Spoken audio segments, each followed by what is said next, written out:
All right, here we go. Mastermind with Neil Schwartz and our very special guest, Randi Pritchard. Randi, welcome. Thanks, Neil. Thanks for having me. Oh, it's great to have you. Randi, remind us, what market are you from? So I'm in Bishop, California, which is a small market, really on the Highway 395 as you would head from LA to Reno. And Los Angeles to Reno. So about how many people when it's not snowing in the area? So in the county that I service, we've got about, and this is including all of your outlying areas, about 18,000 people. And we do have 3 reservations. So out of those 18,000, we have a couple large chunks that we can't sell property on. So you're talking about Indian reservations, yes, Native Americans. Yeah. Okay, so they don't list and sell property. You can't work on those properties? No, no. Those are properties that are, yeah. So those are they're assignments. So those are federally designated land plots for Native American residents only, and those are assigned to tribal members only. Oh, that makes total sense. I never thought it through. Yeah. Okay, got it. Interesting. Well, cool. Okay, so about how many homes do you have that you can sell then? Not as many as we want. So in our area, the other limiting factor is we've got a lot of City of Los Angeles owns a lot of the property for the water. So we don't have all growth. We have the houses that are here are the houses that we're going to be able to sell over the next 20 years.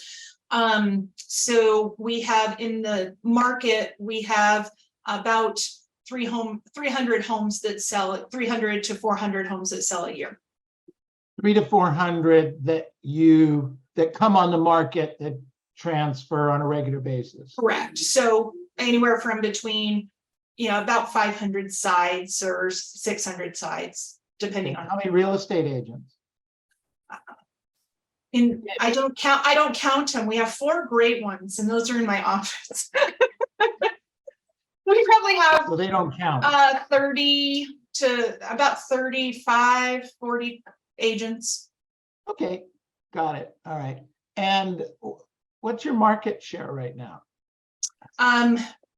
Number of sides, it's at 34%.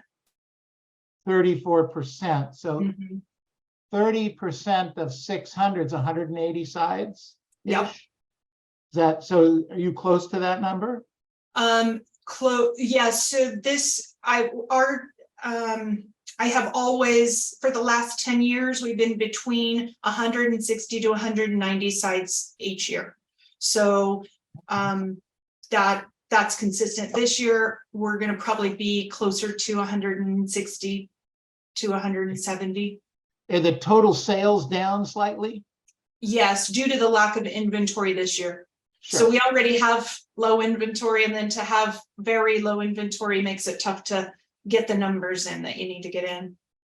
So are there some people that won't do business with you?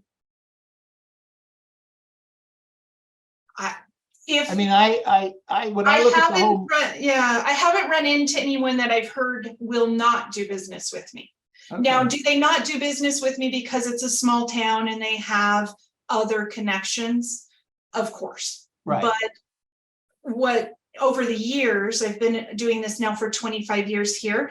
And over the years, I found that then when an agent leaves the market, oftentimes I end up with those clients. And that's the goal. But I don't think I built a reputation. It took a long time. You in a small town, you have to make sure you mind your P's and Q's, because one bad move can cost you a chunk of business. Right.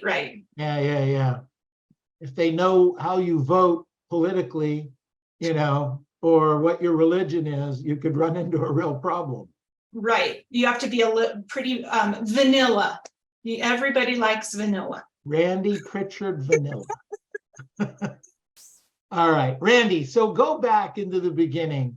How did you do this? I mean, everybody sets out to own 30, 40% of the marketplaces everywhere they're at. You've accomplished this. Talk to me about it. Where'd you start from? When just as we were getting ready, I told you a little bit about my history. I started in the late 90s with a top agent in the area. I was her assistant. I came from a family that owns several local businesses, and so came from a family-owned entrepreneur type situation. And I had a business owner mentality. So with that agent, I took on more responsibilities as I went, and then was licensed just a couple years after I started with her, taking on buyers. So I worked primarily buyers. She focused on listings. And as we started to see that we had the market share, the next step for us was to open our own office. So we opened a small boutique office, and it was just us and our admin. And that's what it is today. So I've grown it a little bit, but it is just, our office is a team, and it's only our team members. And how many people are a team? So I've got 4 agents, including myself, that sell. I've got a listing manager / receptionist, a contracts manager, and then a TC that handles the escrow end of things. So, and then until recently, I did hire a operations manager, and she left just recent she got a fantastic job offer somewhere else, so she took that. Out of this area? No, in the area, but it was a high paying position in the county. So health benefits and 6 weeks paid vacations and. Oh, that one of those government jobs. Yeah. I get it. Yeah. Okay, good stuff. Excellent. So 19 years ago you started? Am I correct? No, 20, it's been 20, well, I was an assistant over 25 years ago, so goes fast.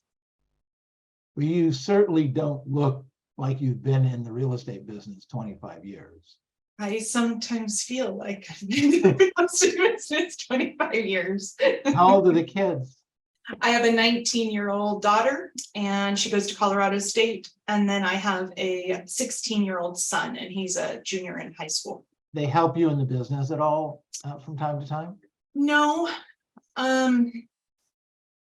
As they get older, I think that my son has a tendency to kind of want to gravitate to real estate, and he would be great at it.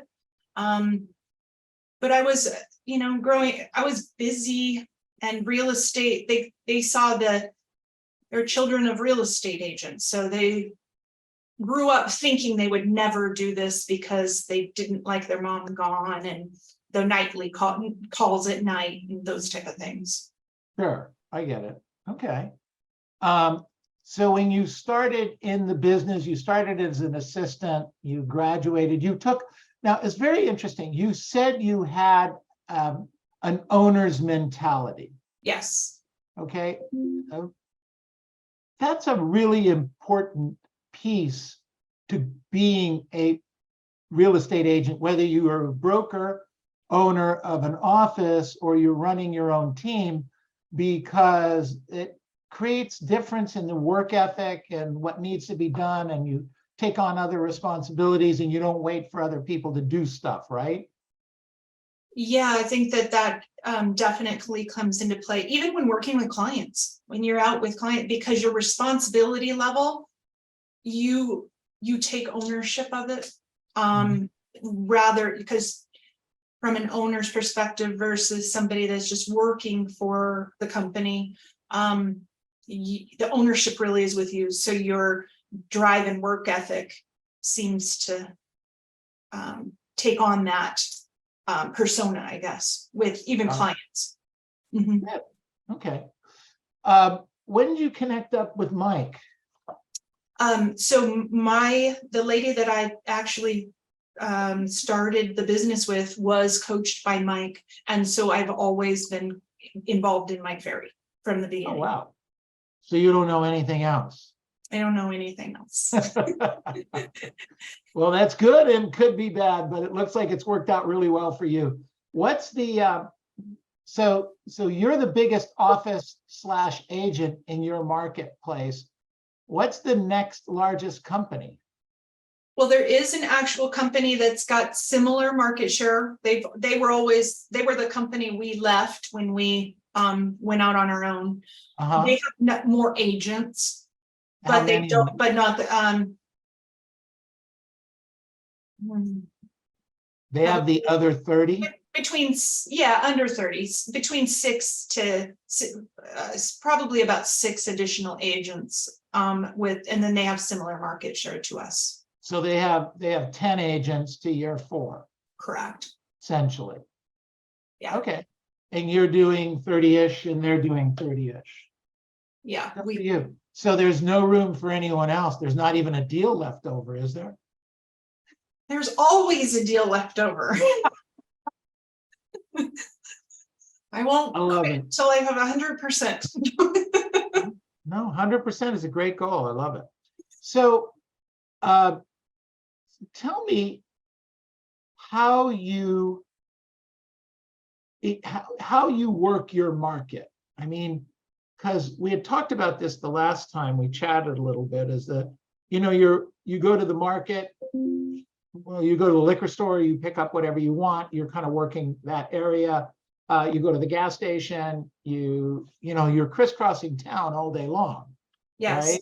So do you actually door knock specific areas? Well, I have over the years, I have, and I listened to one of your interviews with Valeria and her door knocking. Valeria. Yeah. It made me want to go out and knock doors. Yeah. So I have knocked doors specifically, and I think that the results are great because those are warm knocks. I'm not knocking on doors that I don't know the people. Is there anyone in Bishop you've not met? There's a few, but the goal is to meet them all, right? And if I haven't met them, usually they have heard or seen my name on a sign or have heard my name. Right. So it's an easy introduction. So that's nice. Well, that's great. Excellent. Good stuff. So right now, where's your business coming from?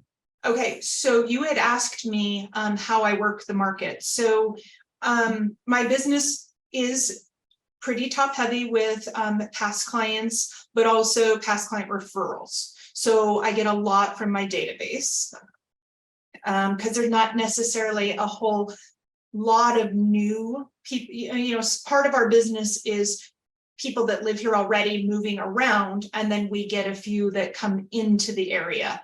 Okay. So I've mostly past client and database, and so I'll call past clients. I went for a walk the other day. I ended up seeing 2 past clients on my walk out at the community garden. Make sure to stop and talk business a bit. So a lot of it is just being outside of the office. If I'm stuck in the office, I make a lot less contacts and I don't know what's going on. If I'm out of the office, no matter what I'm doing, I feel like there's, I know I get the pulse of what's going on. I might hear about a listing or somebody that needs help in buying something, and and then follow up with them from there.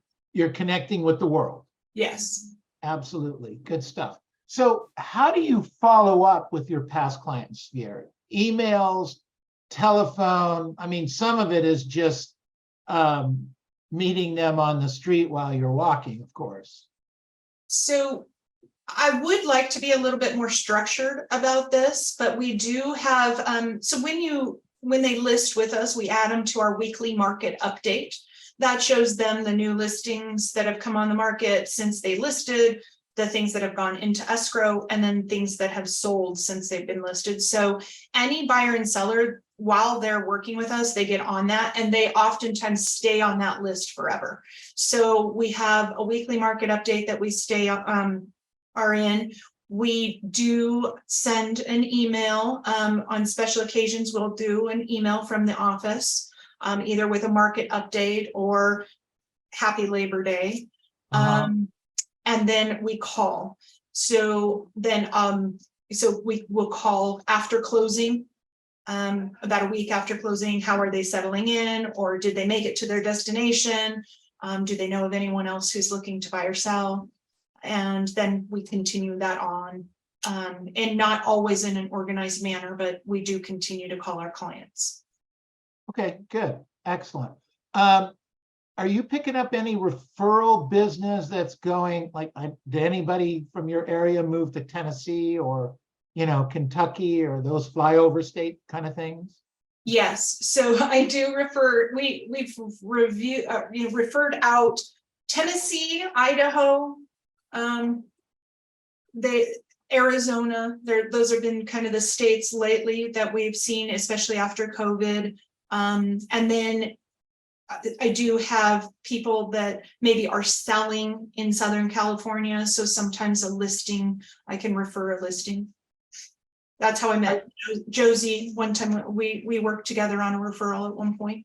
I think that's where I got introduced to you. Good job. Thank you, Josie. Good stuff. So are you finding in the last few years that we're doing a little bit more referral business and paying attention to it more, and collecting those referrals, either going out or coming in? Is that what part of your business is that? It's a small bit part, but it is, we have over the last 2 years tried to focus more on that, and create a system. I mean, your business is only as good as your systems. So having a system where if we need to find somebody, we've got an actual a template already made for the email. We have the ability to track it and follow up on it. So we've focused on that because it was definitely a stepchild before. And I think that over the last few years, and we saw a lot of people leaving the state, that was really important for us.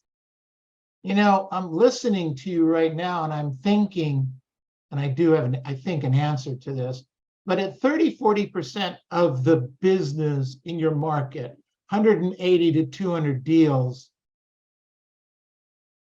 the reality, I know that you think there's more there, but the reality to grow your business, which is kind of the conversation that started this whole thing, is going to be tough, right? It is. It's going to be tough. So it's either branching out to nearby areas that maybe we can have an agent in that services that and pick up listings and sales there, or referrals. Right. What about this idea on the referral side? As I'm talking to you, I thought of this. You have such great name recognition and trust relationships with so many people that if you were to call and ask them, who do they know in another area, because you specialize, she's writing, this is very coachable, young lady, because you specialize in, Mr. and Mrs. Jones, did you like our service? Did you think we did a great job? Yeah. How you have friends and relatives in other states and other cities. How would you like me to connect them with somebody that provides that kind of service and that kind of thing? And we can do that. And we don't charge anything for it, but you'd look pretty good if I could connect you up with somebody like that, wouldn't you? And the client would say, yeah, that'd be great. And you get the name and the phone number, and then you call and use a similar kind of script. We heard that you guys are you're moving to Kentucky. We have really some great agents in Kentucky. And, you're here over here in Corona. We'd love to be able to work with you. We have a great group of people that we can refer to in Corona. And let's set it up, do it over Zoom, set that up, hand it off, take your referral fee, and pick up a check. What do you think? I think that's a great idea. Okay, when do you plan on starting? Yeah, next week. And Neil, I have to hang up. This meeting's over. That's what I love about you. But seeing your market, the negative is it's small. The positive is it's small. Right. And you've done a great job with it. And I mean, your name and reputation and awareness with your clients has just got to be off the charts. Use it. Yeah, it's a great idea. Because it's hard to expand. So Right. mhm, I mean, that was 2 weeks ago. You called me and said, I want to expand. How? right. You know, and so then we did it. So, okay, so try that and see how that Okay. works. Okay. Got it. Great idea. All right. Okay, so let's talk about your business right now. So you were doing business a certain way. Well, you don't know another way, but what do you think you get out of the Mike Ferry system that works in place for you? What is a couple of things that you do? I think there's several things. The accountability from coaching, it just holds me to task. So even if I'm not perfect, I'm better than I would be without coaching. Right. Great thought. That is a great thought. Thank you for that. I also feel that the people I meet, that has really pushed me to grow, because in a small area, I don't have a lot of exposure otherwise to anybody that does more or a bigger business. So it's so nice to be able to go to the different retreats and such and meet people like you, like my masterminds. I have masterminds that I do. It really then adds value to me because I'm able to hear what other people are doing, and it gives me great ideas like the one you just had. So that's pushed me along, and that's one of the biggest things for me. Great. Randi, along the way, is there a particular book that you read that is maybe something you refer because it was an important book in your life? Oh gosh, I have so many books. If I could just actually implement a couple of the things. The One Thing is a great book. The One Thing. Yeah, that's a great book because it is really trying to focus all of my thoughts and energy on just doing one task. Just one. Finish that. Were you around when Tim Wood was around? I was, yeah. I that was actually his thing. went down to Tim's office when he was doing business with his son and his son's friend. We shadowed them for a day. Yeah, he was also a person that built a fabulous organization in a small market. He got really big. You know, he was doing a couple 300 transactions when nobody was. Yeah, quite a guy. But he was all about just one.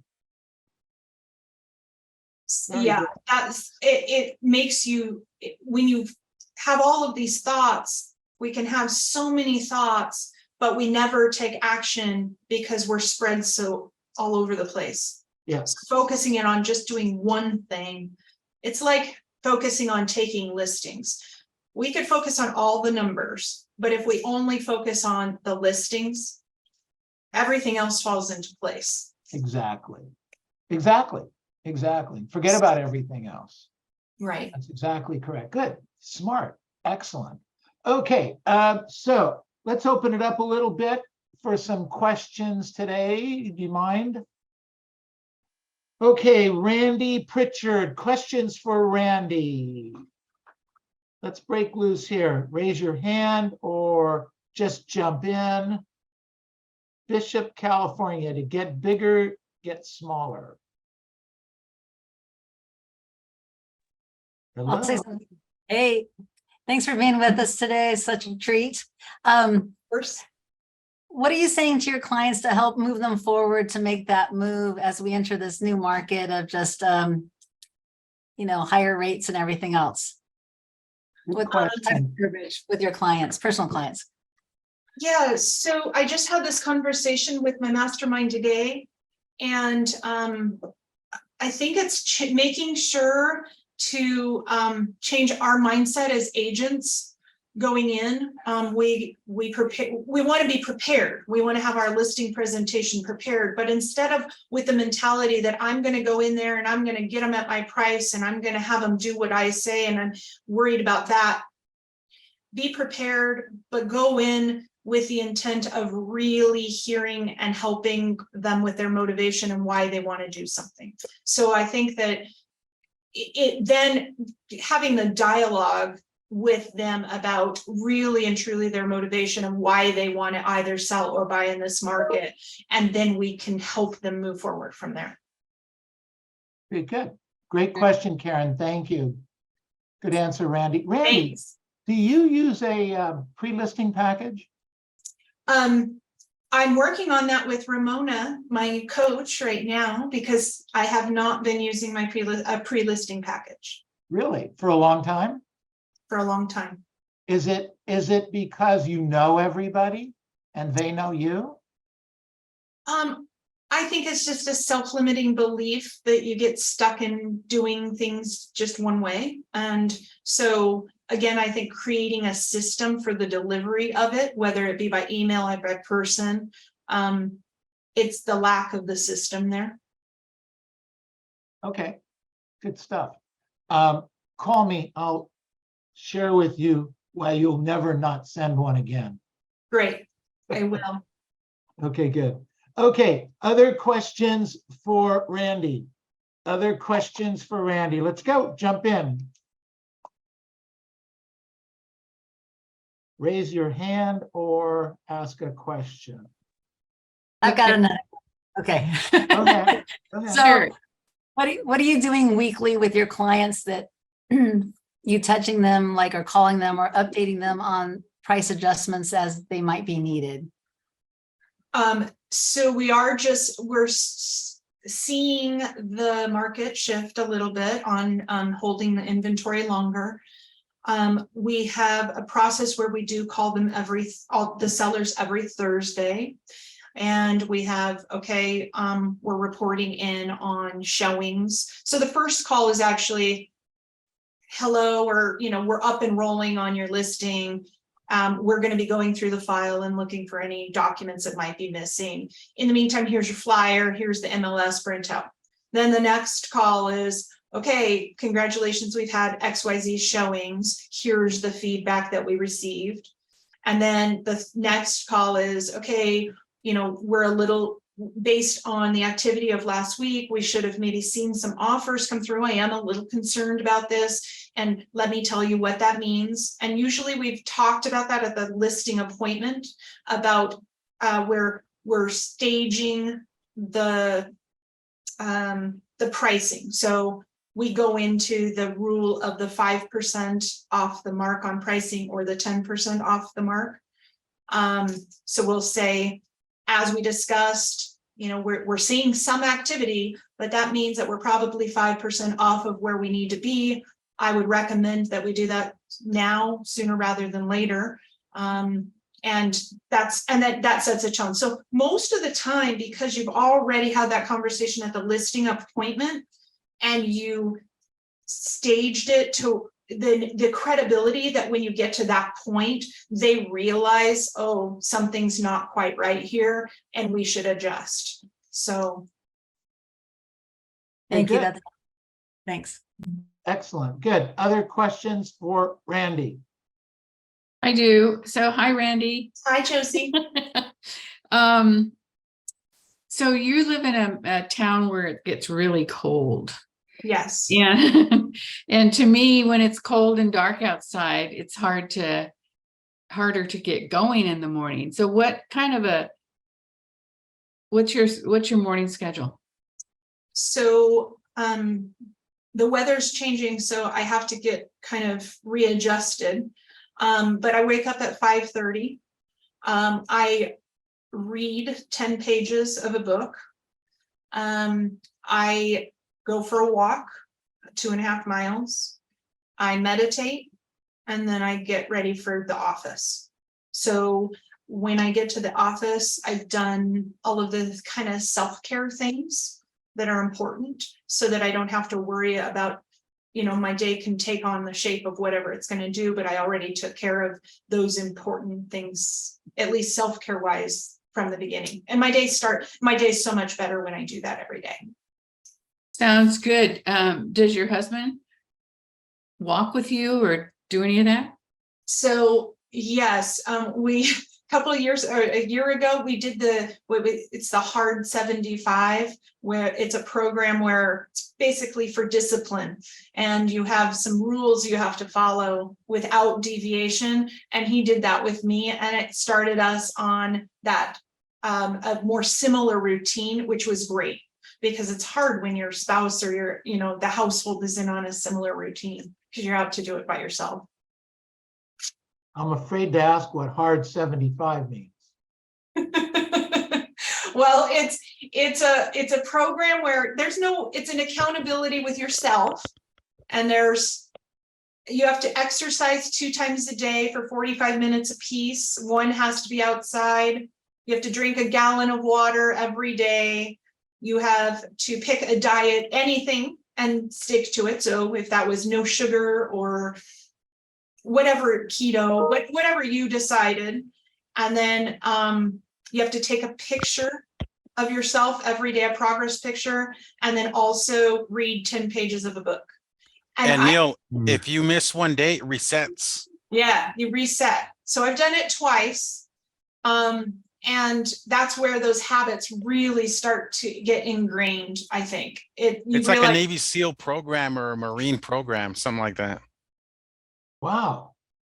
Randy, yeah, I've done it a couple of times too. Yeah. You do lose some weight and you get sharp, and you every day you practice a gratitude, you're grateful for something. Yeah, it's a great program. And you do this for 75 days? Right. 75 days without That's where the 75 no breaking the rules. No, because you'll find you're going to start to talk.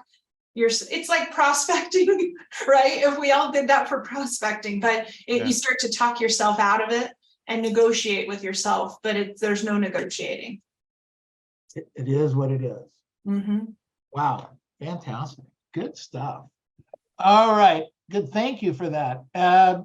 Other questions for Randy? Other questions? Randy, do you have a particular CRM that you use? This last year we went to Follow Up Boss. I think that's the CRM of choice for the world. Yeah, right. It's been a really good program for us, and we do all of we've modified it to our use. We use it as our main phone line. We actually use it also for transaction coordinating. We have a system we do for each file, so it tracks everybody's calls, texts. Wow. Anybody that's in the file. It's great. So is that because you guys are techies? No, I'm not techie at all. I had to have somebody help do that, but it's is that something that Follow Up Boss helped bring to the table, or? So my operations manager, we would brainstorm on how we could do things. I'd say, this is my idea, and then she'd figure out how to do it. Wow, that's great. So, yeah. Fantastic. Very, very cool. Okay. Other questions?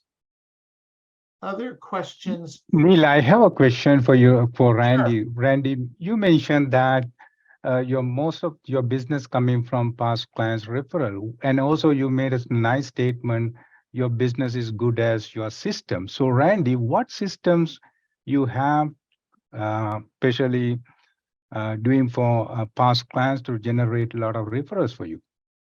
Good question. That is a good question. And that's probably one of we are so in contact with people. Again, it's being out and about. There hasn't been a real designated system for those past clients. And it probably is an area that we need to do. The systems that we have put into place have been anywhere from when an offer comes in, what happens with it, right? So it's treated the exact same way every single time.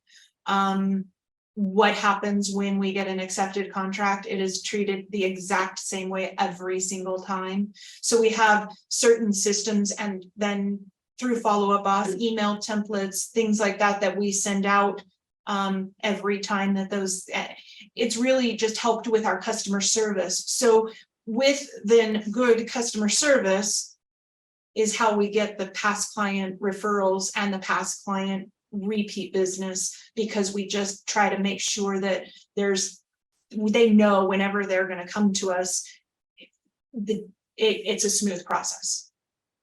Okay, so will you do some clients events or anything like that for your past clients to build the connection? I haven't ever, but it has been recommended that we do a past client event. It's just with a small team,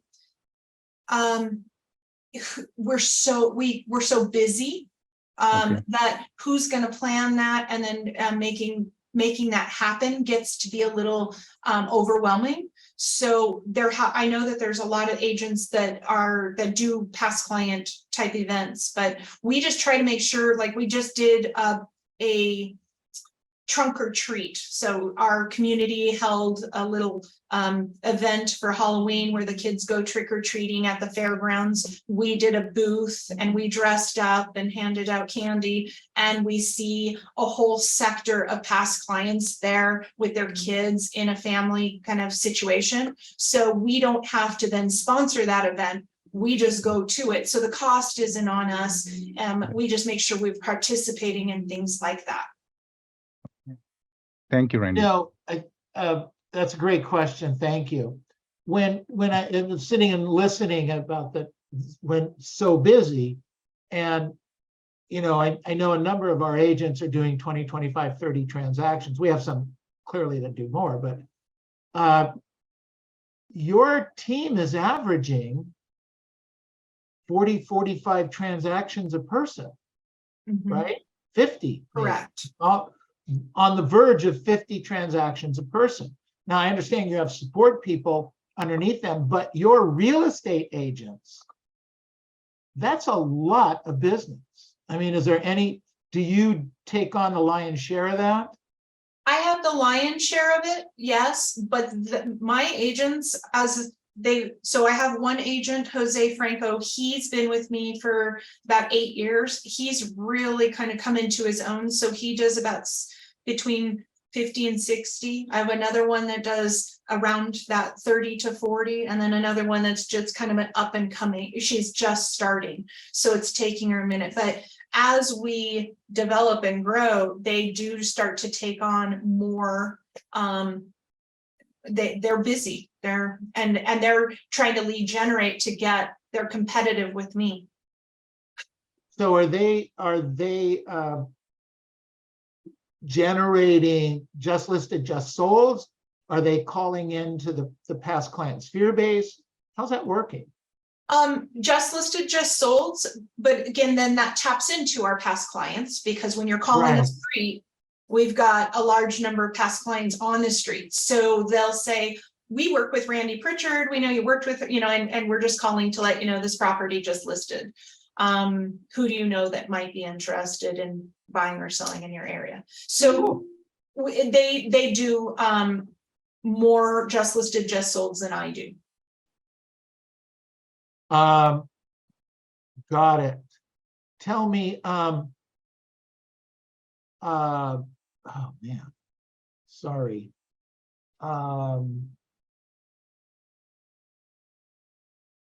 Social media. Wow, I don't know where that went. But social media, you guys doing anything with that? I would think at some level that could work pretty decent for you.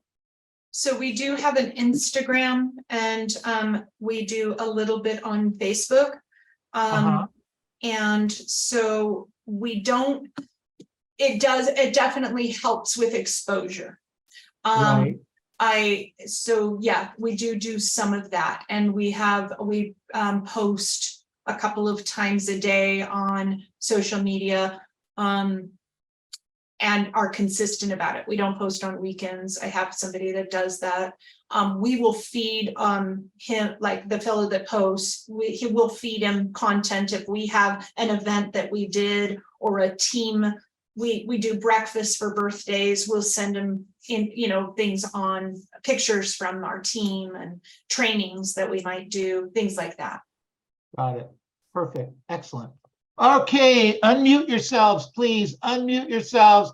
Let's give Randy a real big hand. Woo!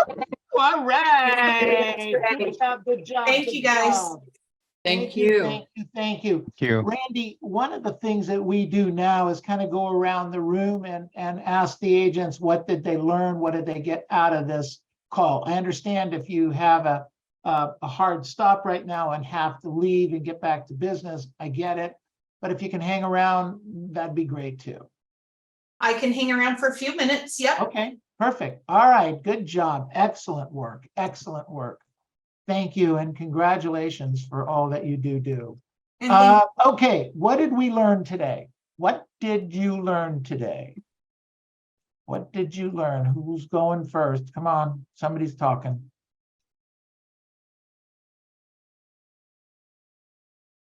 You guys are asleep. What did we learn today? Nothing? I learned that she's working out twice a day, which I didn't like to hear. Okay.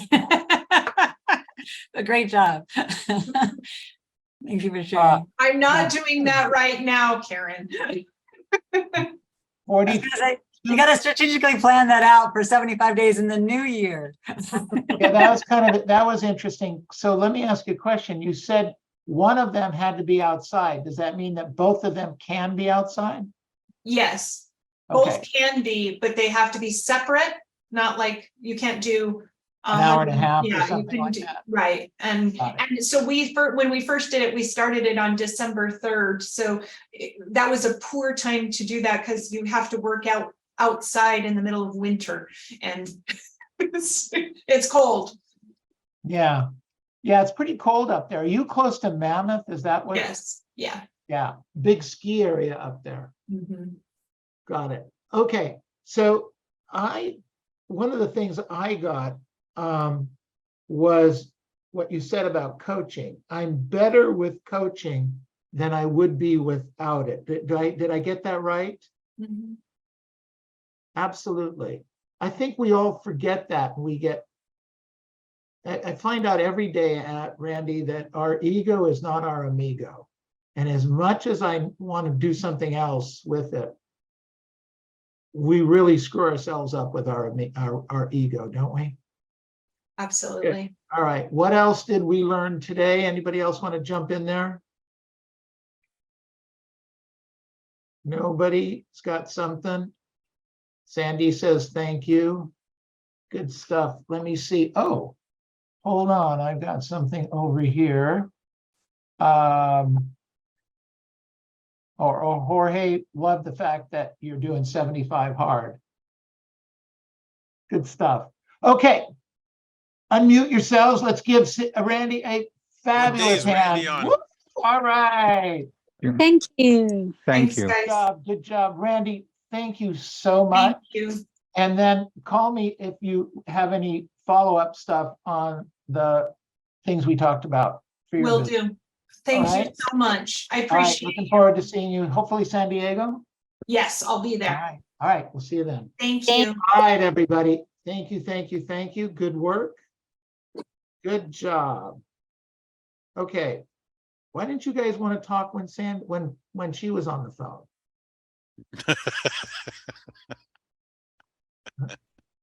Anybody share with me? Neil, are you planning on doing the hard 75? I don't know. That's interesting. I really, it's the first time I've heard anything about it. I like 21-year-old Scotch. So right now I'm just doing a hard 21. Yeah. Well, Yeah. it gives you discipline, you know? Did I have to get rid of the scotch? No, Good. no. You don't have to do that. It's just as long as you stick to the 1 gallon of water, a specific diet, and then you hold yourself accountable with a team member. Like I'm sure she has a group. I got a group, a Facebook group, and it's more like religiousy, but I mean it's a bunch of Marines, and they're they hold each other accountable, and they'll tell you like, oh, I got to reset, got to start again. I'm on day 2. I'm on day this. I'm on day that, and it does some discipline. Like that's how I'm able to show up every day for our mornings Good. and my whole schedule and stuff. It gets into your mind, that discipline. Well, Angel, that's great, because the truth is that discipline is what keeps this whole thing going in any business, but definitely in the real estate business. Yeah. Stay disciplined, do your job, and you will get great results. And Marco, I'm not planning to quit Scotch at all, ever. Don't worry about it. This client told me, he goes, hey, I'm sorry, I gotta send you all these pictures for like all his paperwork. He goes, I'll get you some scotch, or you want whiskey? I was like, dude, I'm gonna need it. You send me like 30 pages. I gotta convert all these JPEGs to PDFs. Killing me, guy. And this was at 11 at night yesterday. Wow. So that you know, Scotch and whiskey are the same. Yeah, well, he's talking about Tennessee whiskey. Right. Or Well, what or I'm whatever. saying is you can only call Scotch if it's made in Scotland. Oh yeah, I'm not much of a drinker. I didn't know there was Okay, rules well, to drinking. I'm a plethora of information when it comes to alcohol. Oh yeah, yeah, I'm not much of a drinker. Okay, all right. Well, I'll make up for you. Don't worry, I have a job. All right, everybody, let's go. Who's next up on the calling? It'll be Marjan. Then we got Caesar, Miss Melinda, Josie, Gonzalo, Barry, and Sharmila. And Neil, before we move forward, please turn off the live. Thank you. Thank you. Oh,